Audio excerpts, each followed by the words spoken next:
Hello and welcome to Pixel Magic Tutorials. I am your host Geekman, and today I'm going to be teaching you how to create the Pokemon Pokeball that you see in the cartoons and in the movies.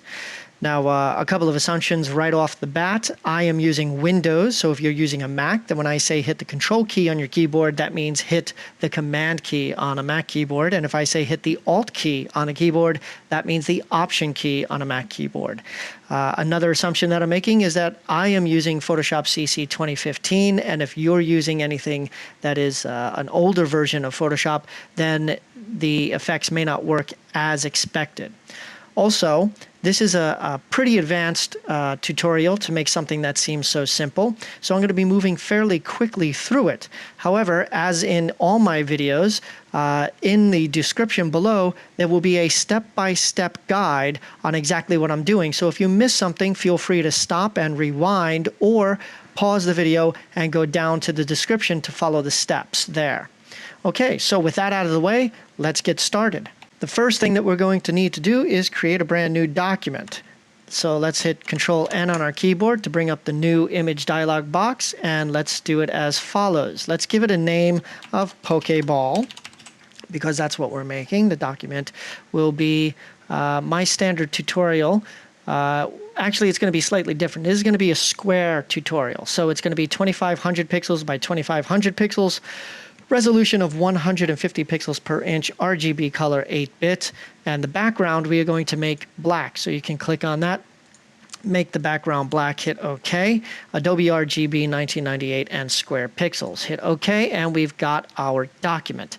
Now, like I said, I'm going to be moving fairly quickly through this. There are some advanced techniques that I'm going to be using. I will try to explain them, but this video is going to be fairly long. So if you're willing to stick with it and maybe go back and read the description below, you'll be able to follow all the steps. So the first thing that we're going to need to do is change our foreground and background to black and white. We do that by hitting D on our keyboard.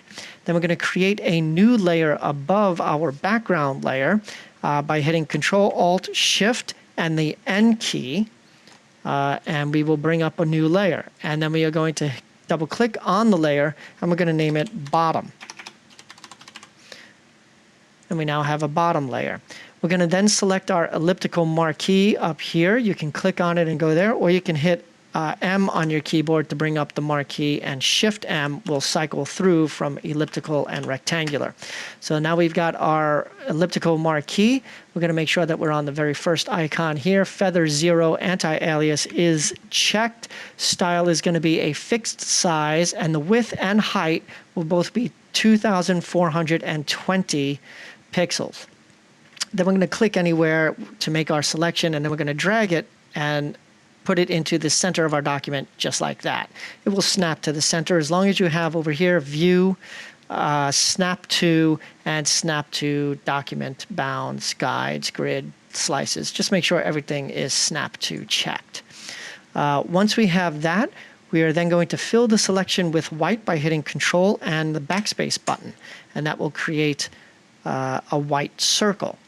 Then we are going to create a new layer above bottom layer. So hit CTRL+ALT+Shift+N again, and we're going to name this layer top.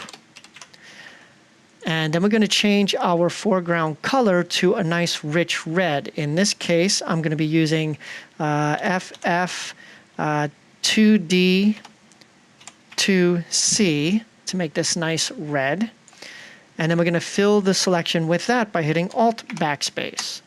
And now we have two circles. We can then deselect by hitting Control-D. And then we're going to make sure that our rulers are showing. So you can hit Control-R on the keyboard if you're not seeing your rulers. And if you are seeing them, then now it's time to drag down a center guide from the top and a center guide from the left. Now they'll snap to the center, as you can see here. See, as I get to the center, snoop, they snap right in. So now you have a center guideline, so you know exactly where the center of your document is. Now we're going to create a new layer on top of the top layer, so Control-Alt-Shift and N again, and we're going to name this layer Middle. Okay, and then we're going to change our foreground color to a deep gray. And when I say deep gray, what I mean is we're going to do 4, 6, 4, 6, 4, 6. That gives us a nice deep gray here, and we're going to hit OK. And then we're going to select our rectangular marquee. So we're going to go here to Rectangular Marquee tool. We're going to make sure that it's the first one here, feather of 0. Style is going to be fixed size. And the width that we're going to do is 2200. And the height that we're going to do is going to be 150 pixels. Then we're going to click anywhere on the document. It'll create this bar. And then we're going to drag that down to the center and make sure that it snaps to the center of our document. We will then fill that selection with the foreground color, our gray, by hitting Alt and Backspace. Now that we have that filled, what we are going to do is we're going to deselect by hitting Control D. Then we are going to go over here to our layers palette and we're going to Control click on the top layer's thumbnail to make a selection of the entire top layer, but making sure that we're still working with the middle layer. Then we're going to go up here to Filter, Distort, and Spherize. And that's going to allow us to make this bar down here. Here, let me move this.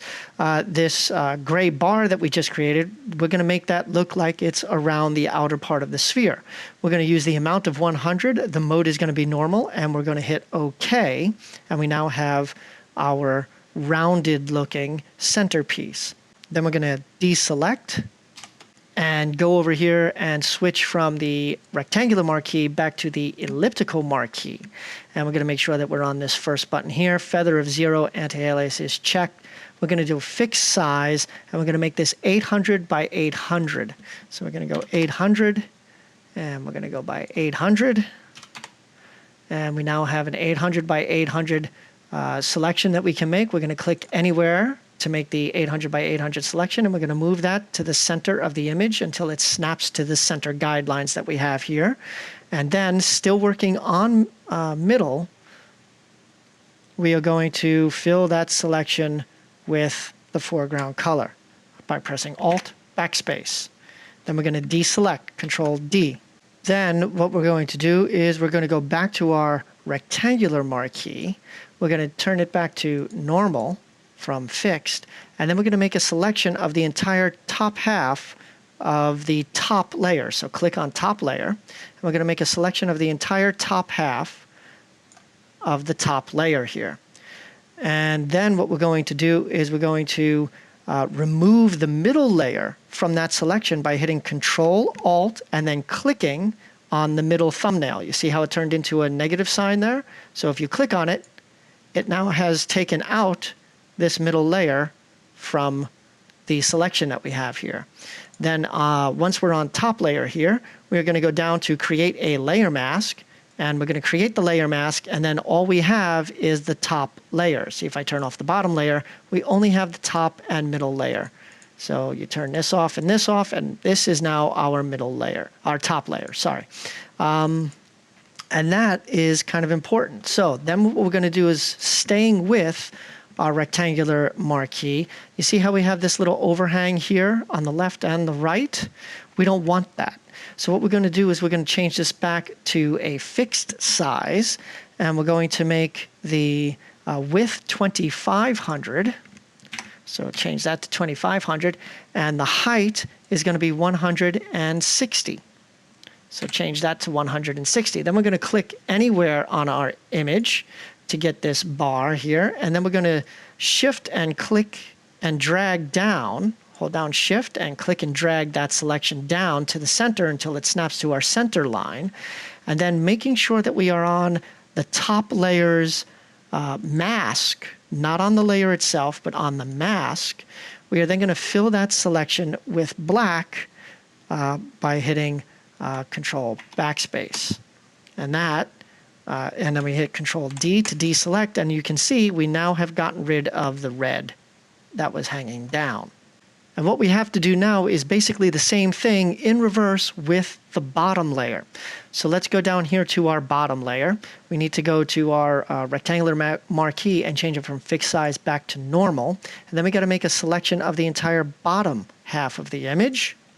And we need to remove the middle selection from our selection. So hit Control-Alt on your keyboard and then click on the middle thumbnail, and that will get rid of the middle section.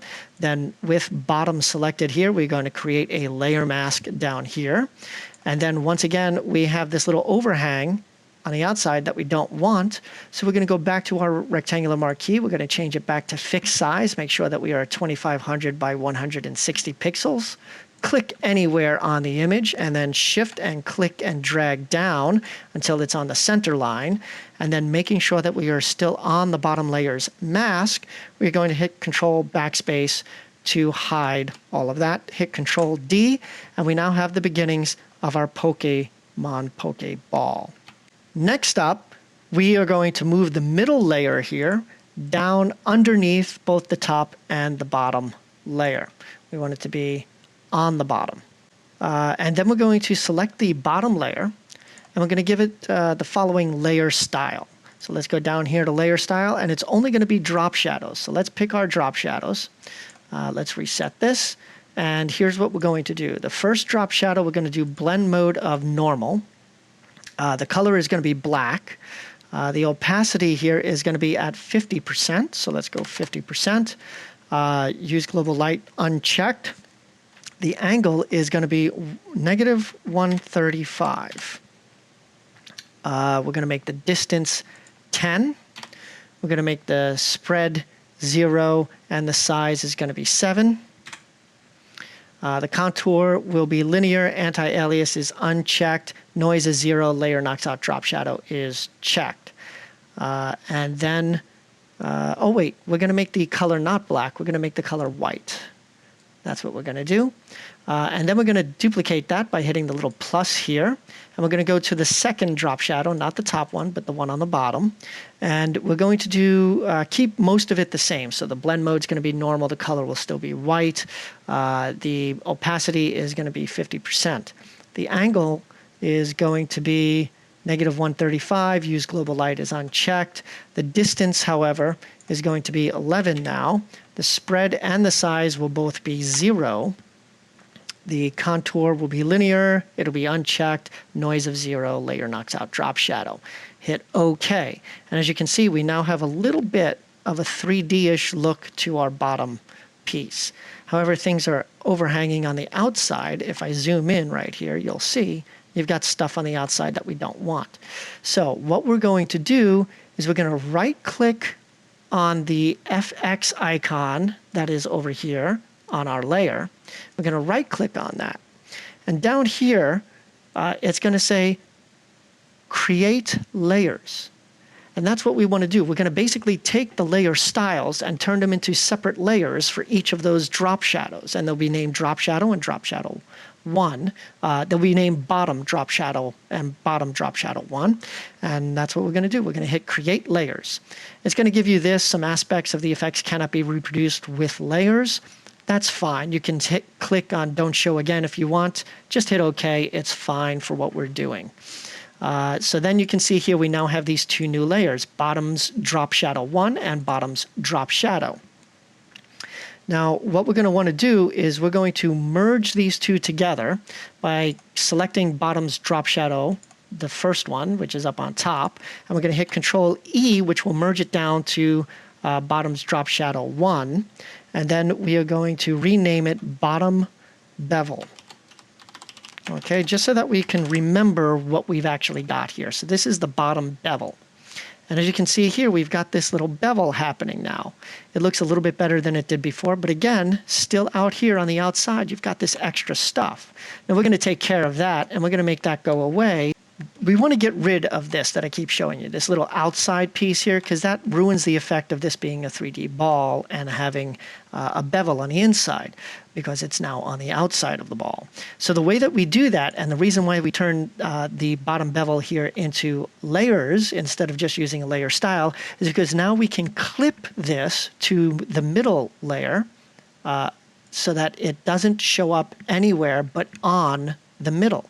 So if we just hold down Alt and hover between the two layers, you'll see that little arrow show up, the little square with an arrow, and that will turn it into a clipping mask. You can also hit CTRL+ALT and G, and that will turn it into a clipping mask. And as you can see, it is now clipped to show only on our gray middle part. So it got rid of this whole outside part. See, if I turn it off, it's back, and if I turn it back into a clipping, it is now inside only. And that's what we want. We want it to only be inside of our Pokeball. So now that we have that, we're now going to select our top layer, and we're going to give it the following layer style. Again, it's only going to be drop shadows, so it's pretty easy to do. Now, the color that we're going to use here is going to be all blacks, and we want it to be normal. So we're going to normal and black. There we go. And we're going to make the angle here is now going to be the opposite of this one, which is going to be 45 degrees. Use global light is unchecked. The distance is going to be 20. Our spread is going to be 0, and our size is going to be 0. Contour is going to be linear. Anti-Alias will be checked this time. Noise is going to be 0. Layer knocks out drop shadow is checked. We can get rid of this one here, just delete that, and then we're going to take this drop shadow and we're going to duplicate that one by hitting the plus. Then we're going to go down to the bottom one, and we have most of what we need all set up already. Everything here is staying the same. I forgot to say it, but the opacity stays at 50% for both of these. The angle is still 45. Use global light is off. The distance, however, for this one is going to change to 30. And the spread is going to stay at 0, but the size is now going to be 38. Everything else basically stays the same. We don't have to touch too much. Then we're going to hit OK. And once again, we're going to go over here, right-click on this, and we're going to say Create Layers. You can again say OK, because that's fine. Now, these two layers, what we want to do is we want to move them down to here. And then we want to turn them also into clipping masks of the middle, because we don't want it to be on the outside. If you were to have a different background other than black, you would see that the shadow is all outside over here, just like the shadow was on the outside down here. So the way that you do that, again, is you can hit Control-Alt-G, or you can just use the Alt key on your keyboard and then click on the in-between, and it would have done the same thing. So now the shadows that we put on are both clipping to the inside, which means only on the middle. They're not going to show up outside, which is exactly what we want to have happen. So now it's time to give our bottom layer a kind of a gradient so that it looks less stark white and looks as if there was a light or something above it to give it a shadow on the underneath part. So we're going to give it a layer style of a gradient overlay. So let's make sure that we're on our bottom layer. We're going to then go down here to the FX, and we're going to give it a gradient overlay. Now, the gradient overlay that I'm using is as a custom gradient, which I like to do. And this is what we've got. We've got a blend mode of normal. Dither is unchecked. Opacity is going to be 100%. Reverse is unchecked. Align with layer is checked. Linear, 90%. And the scale is going to be 100%. And the gradient itself, you click on it to bring up the gradient editor. And what we're going to do is we're going to make 3 color stops. And one of them, here, as you can see, the midpoint is moved over from 50% down over to here. So the first one that we have here is a very deep gray, which is going to be 2C, 2C, 2C. The location is going to be at 50%.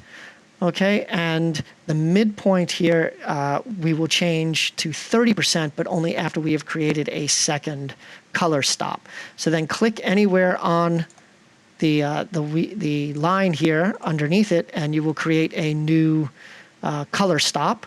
And that color stop, let's put it at the 15% location. And the color that we're going to use here is going to be AE, AE, AE. And then once we have that in, we can then click on the midpoint, and we're going to change its location to 30%. Then we're going to click all the way on the right-hand side to the color that's there, which should be white, but let's just change it to pure white, which is FFFFFF, and we're going to move its location to 75%. I'm going to hit OK, and that's all that we're going to do with the bottom layer for effects. And we now have what looks like a shadow down here. The next thing that we're going to do, and the very last thing that I'll do for this particular video, is I am going to give the middle layer a layer style to make it look a little bit better itself. So let's go down here to the layer style, and what we're going to do is we're going to give it an inner shadow. And that's all that we're going to be giving it, so it's pretty easy to do. Let's go to inner shadow here. And what we're going to do is we're going to give it a blend mode of normal. We're going to make the color black, so pure black. We're going to give it opacity of 75%. The angle, use global light is unchecked, and the angle that we're using is going to be 90. The distance that we're using is going to be 18. Choke is going to be 0, and size is going to be also 18. Contour is going to be linear, anti-alias is going to be unchecked, and noise is going to be 0. Hit OK, and then we have here the beginnings of our Pokeball. Now what I'll do is stop here because we're already about 20 minutes long on this video, and I've got a lot more to do.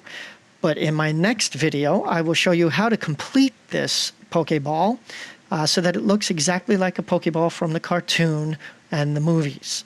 So thank you very much for watching, and stay tuned for the next video where I'll teach you how to do all of that and finish this into a finished Pokemon Pokeball.